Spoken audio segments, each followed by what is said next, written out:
What is up, my gorgeous, beautiful souls? This is Breaking the Cage.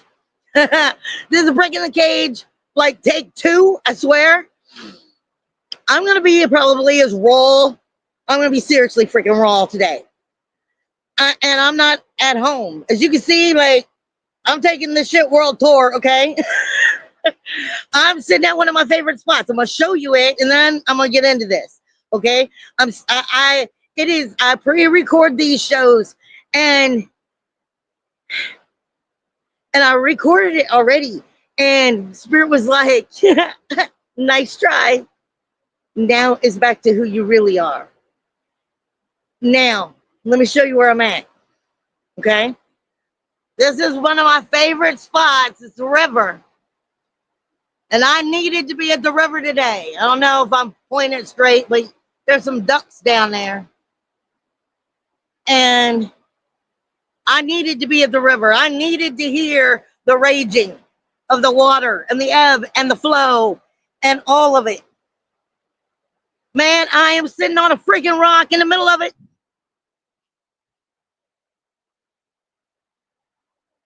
I ain't playing. I've gone through probably the most toughest thing that I've ever had to go through as a human being. And most of you who do watch know, and several of you had to go through something like that. Because my mother died about 3 weeks ago. And I made that video yesterday so it can come out tonight, because this is Saturday morning. I just got off of work at 6 o'clock a.m. It's about 7:30. It's like 40 degrees out here. And all night long, Spirit was just like, no, honey, that was a good try. That's who you used to be when you were still doing fried green tomatoes. And I call it that because if you've ever seen the movie Fried Green Tomatoes, you know when the girl got married and she stayed with the abusive man until her mama died. And when her mama died, she called her friend and told her, it's time to come get me. I've served my time. I've done what I'm supposed to do as a human. Now, I'm getting real with you because it so has everything to do with this week and where this year is going and what Spirit has been giving me, because this week, for those who are really on your spiritual path and have explored more than the mainstream, this week is Anahata. That is the name, the true name of the heart chakra. And you just got Pluto that just moved into, for its permanent stay for like 20 years, maybe more actually, moved into Aquarius. It's dipped its toe in there and was like, let me see what I got to assess, what funky junk I got to come back and work on in the next, 20 fucking years to correct this hot mess. Because Pluto is death, decay, and destruction for renewal, rebirth, regeneration. It is source. It is understanding everything. It is maturing and growing. But then you've got Mercury, which is going in retrograde tomorrow. Is it tomorrow? On the 25th. In Sagittarius. And that's not even the thing there. Sagittarius is the ruler of the 9th house. That is your spiritual mortality. That is the human ego versus your spiritual mortality. That is your galactic center. That is speaking to us about our ethics, our morals, our spiritual understanding versus lust, promiscuity, and I need it so that I feel secure. This is all about what Anahata is. Plus the sun is here. Anahata is the heart chakra and the Hindu chakras. And you know what its name, Anahata, actually means? Unhurt, unshaken, unbroken, unstruck, and unbeaten. Wow. I speak on it to us all the time about what we got to go through to get really right with soul, for inner peace, to find that impregnable fortress that is us. And I've been saying that you have no idea the amount of change that's coming with Pluto now fully stepping into this energy.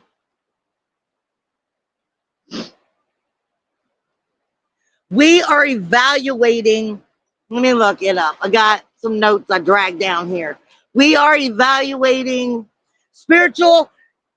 our own individual spiritual inventory and evolution, spiritual rituals, spiritual vertigo of where we are still three-dimensionally ego.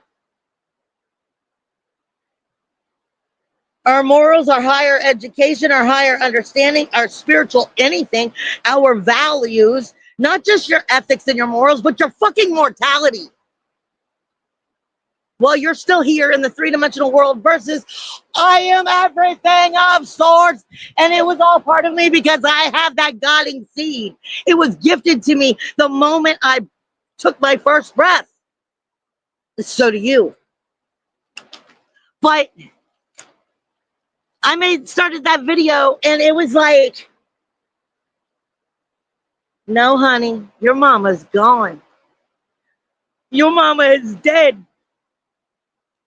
And that energy that you've been putting out in these videos and trying to help people inside that little fucking cubicle, inside that little energy.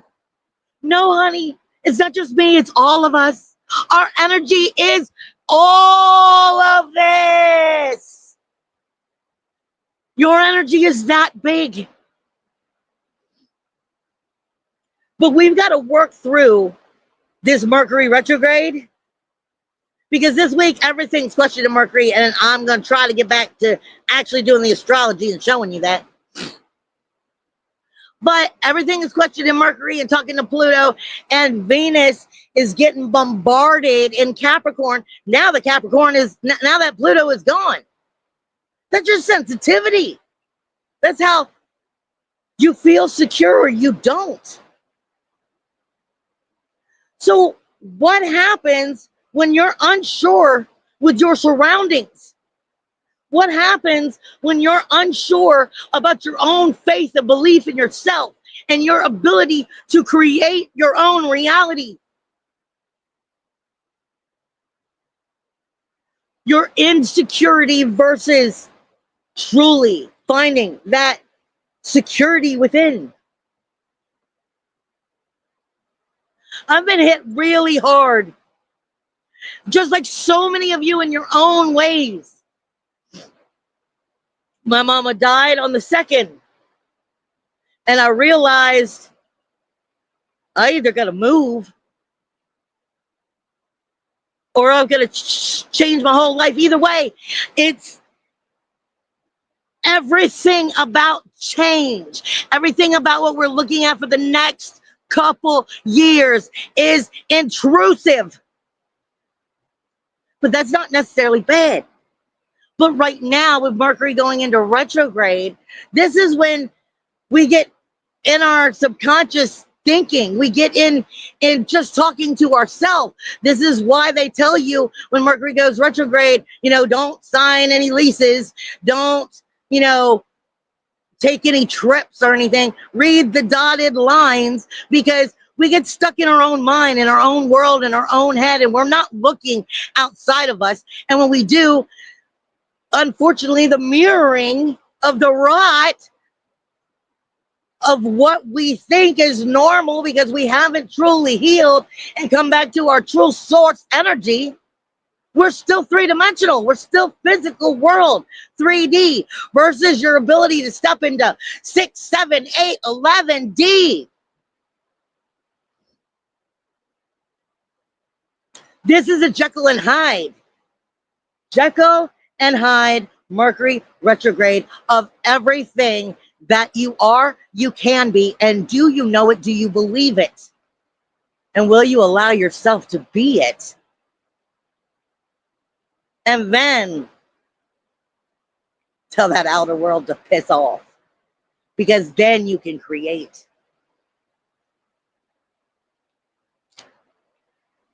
How secure is your temple? You are a temple. You've heard it said a million times. Like I said, your impregnable fortress. Controlling that inner chaos. When we actually step into our powers, we're controlling our chaos. We're allowing it to be chaos. We're allowing it to breathe itself into us along with source.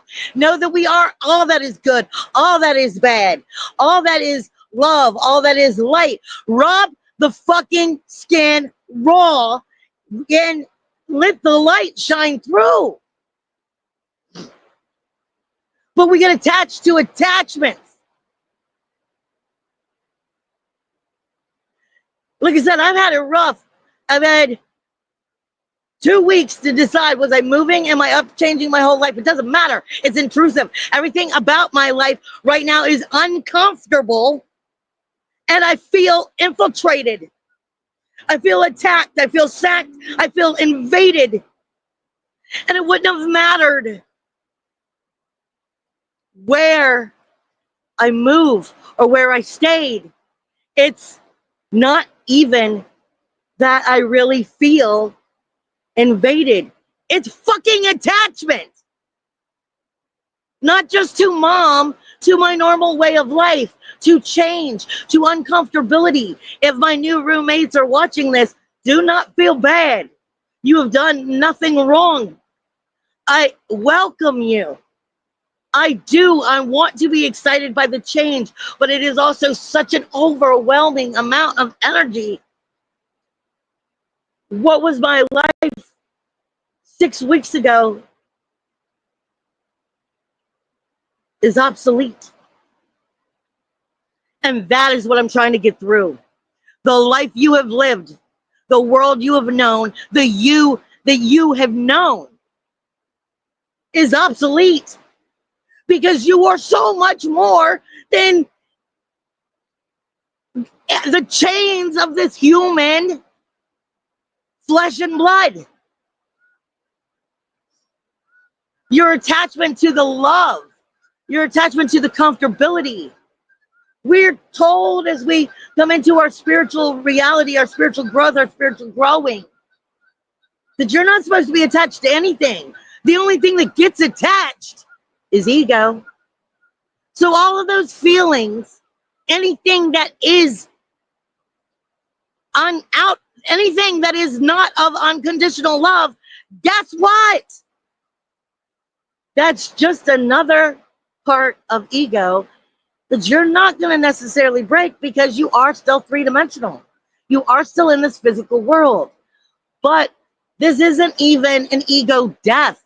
This is understanding. In order for you to become the most powerful thing of what you are, and power does not mean greedy. Power does not mean finances. Power does not mean controlling. That's all ego. Power is knowing I can't be invaded. You can't take my heart and soul from me. Anahata, unhurt, unbroken, unshaken, unbeaten. My father was a bee charmer. And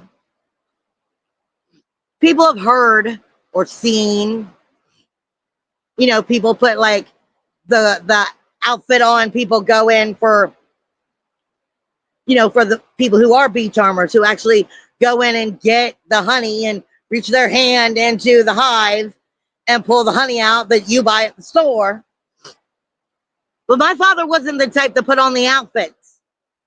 My father was a true bee charmer. He was the type, I remember as a kid, he would go up on the hill where we would have like 3-4 hives. And I would just watch him disappear into this man of bees. All over his face, all over his arms, all over everything. You've just lost your father. He has become this swarm of bees. No, please do not go out and try this. Do not ever go out and try this. I will, no. But I remember watching that. And you know how freaking scary that is? A sting and some people die. And he's got hundreds, if not thousands on him. And as he walks away, comes back down the hill, they just kind of come up off of him. Sometimes he'd get a sting or two. Very few. Many times, none at all. And he'd come down and give you this fresh honey. You know what that is? You know how secure in your skin, impregnable fortress. You are so at peace with yourself that you could put yourself in that position to allow the outer world to destroy you. And because he was so secure within himself, they just rode him like a ride. What's up? And never harmed him. But had he been freaking out, insecure, oh no. That's the difference between a true bee charmer. I love the movie Bruce Almighty. Because when he's playing God and he's mopping the floor, I mean, it's God for crying out loud. And he's mopping the floor. He's humble in himself. But this is the problem. We've got to find where we're unhumbled, where we're insecure. Why? Dissect that shit. Scrub that shit clean. And not allow us to feel infiltrated, even if the outer world is changing, because that is nothing more than change, and everything that we all have known up to this point is obsolete. Nothing is going to continue to be the same. Hold on, I'm changing my notes here. Spirit also says you've got to realize too, it's like a wheel of time. The ebb and flow.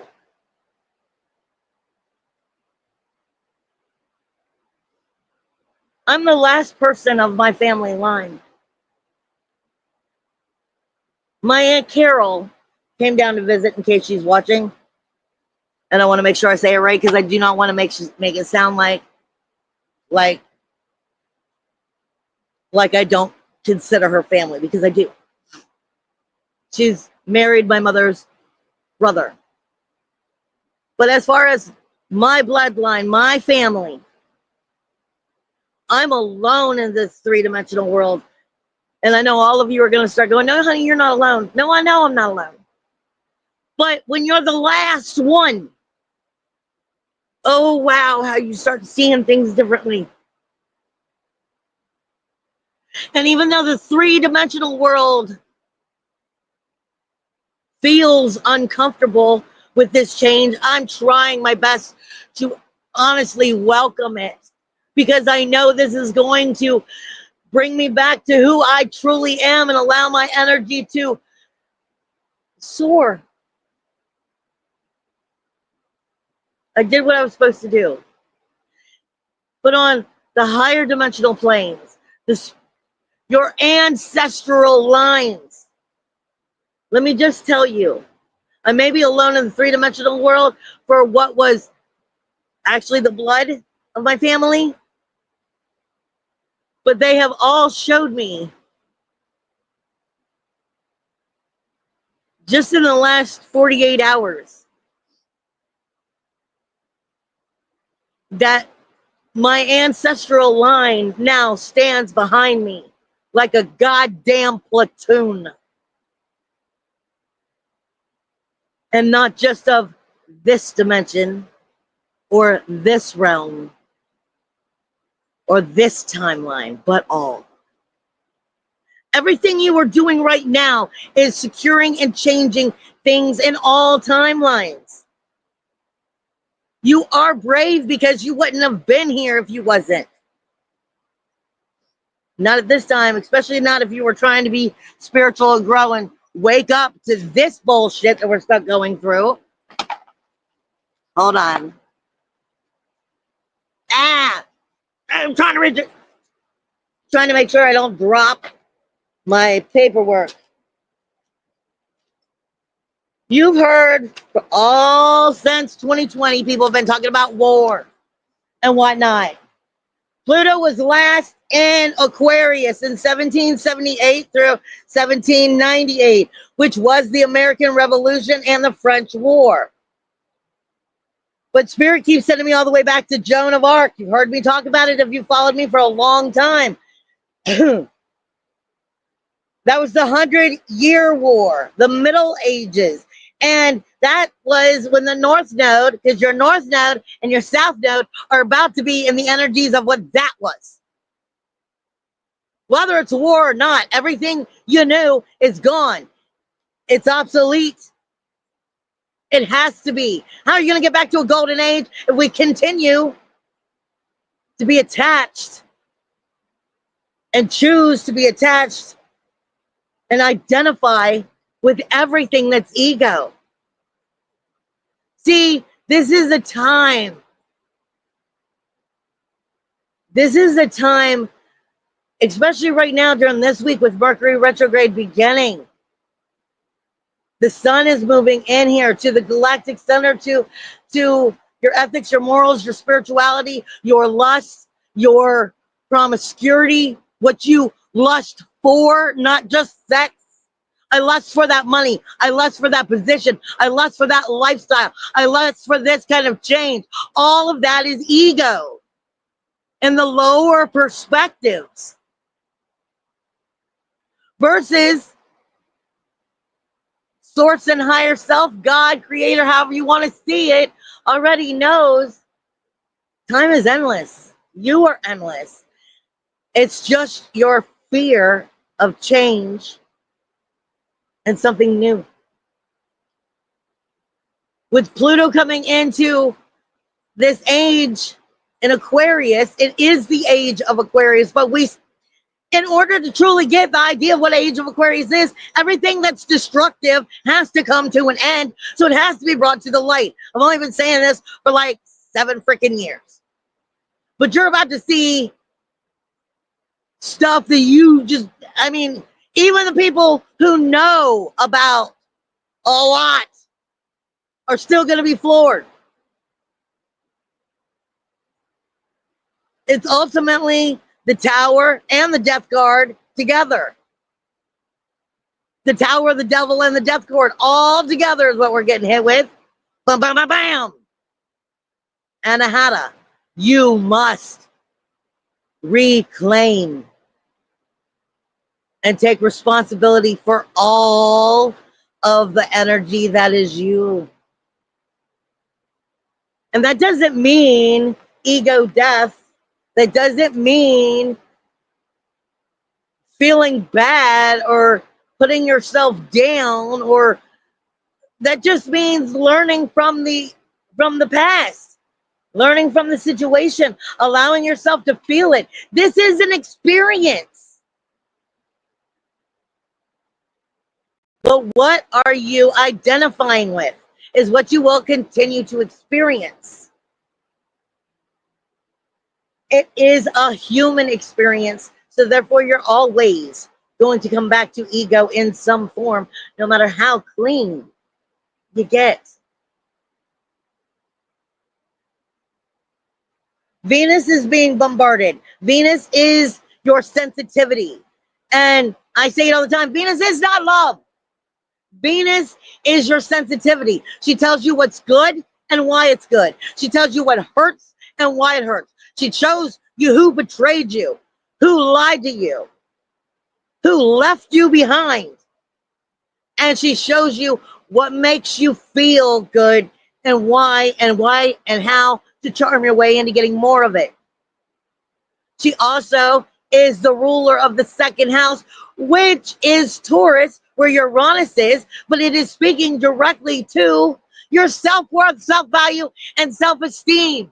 The possession of the fortress that is you. For all of the marbles I just heard. But Venus is not getting along with the sun in that ninth house, showing us the truth, showing us our true morals, showing us if we're coming from ego, showing us mortality. It's not getting along with Chiron, the wounded healer. Identifying with our own identity. How does the alpha remain an alpha? It has to learn to grow. I mean, there's always someone fighting to be number one. It's not that it's a fight. It's not that it's a challenge. It's not what the outer world sees you as. It's what you choose to identify with. And Lilith in the 7th house.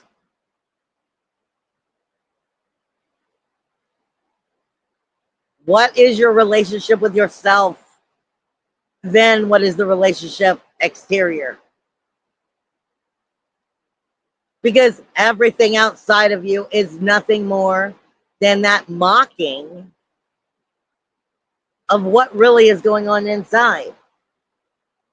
Who you choose to keep as company, what you choose to be doing. 7th house is, like I said a million times, it's Libra. It's the scales of justice, harmony, and balance. But it shows you everything that is out of balance. So you can figure out how to get it back in balance. It's not comfortable. Hold on. Pluto itself is not getting along with Saturn. Redirecting, reforming your rules, your walls, your boundaries, and making changes. Changing regulations, changing situations. Pluto is not getting along with Mars and Leo. Right there's your Anahata, your inner warrior, your inner SWAT team, your inner lion heart.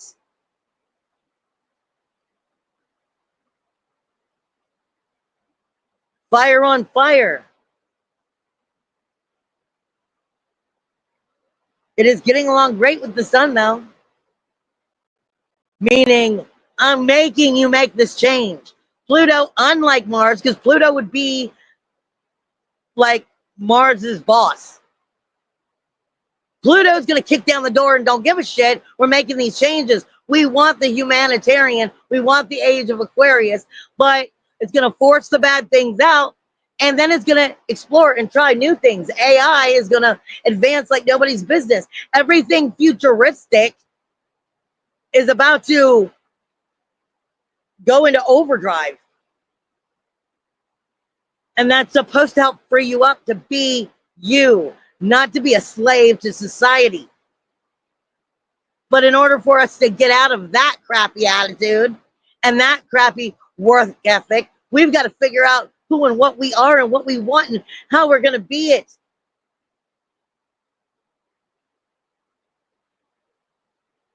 Mercury is not getting along with Jupiter. Mercury in the 9th house, also with the sun here, illuminating everything about ego or source for you. Your galactic truth, so to speak, of what you are right now. And it's not getting along with Jupiter, which is in Gemini. Gemini is ruled by Mercury retrograde right now. And Mercury's not getting along with Mr. Abundance Know-It-All, Jupiter, who has all the higher knowledge and understanding. Like I said, this week is really a Jekyll and Hyde week of just which side are you? And are you willing to come to see the truths about yourself? And it's not even make corrections. It's rising. This is all about rising the vibration. It's not getting along with Neptune because we're attached. We're attached to everything we've known. We're attached to our loved ones. We're attached to our way of life. We're attached to our phones. We're attached to everything. Source doesn't have to be attached to any of it. It is all of it. And that's what you are. You have that connection, that God speeding energy in you to be blessed. So how are you blessing your moment to moment? Are you putting yourself in a position to watch the blessings ebb and flow? Or be more like a tsunami that knocks you the fuck down? It is very unpredictable with Uranus right now because Uranus is not exactly comfortable in Taurus. It is asking you, have you come to being in power of yourself? Or are you like the animal in the cage who has to attack because that's the only way that you feel secure?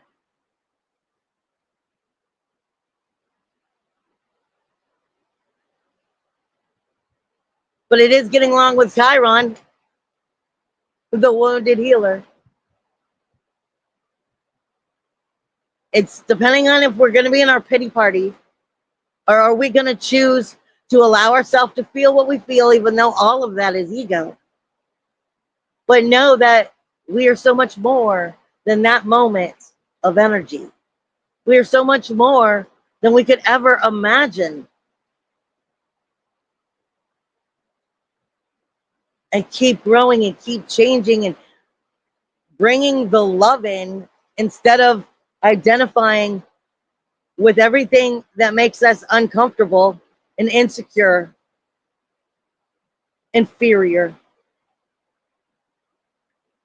We've been attached for too long. Just like I was saying, I started the video in my room where I always do it. And they were like, good try, honey. You used to do it this way. You're so much more than those four little walls. Get out and be the energy that you need to send out. I love you guys. I will see you guys next week. Big love.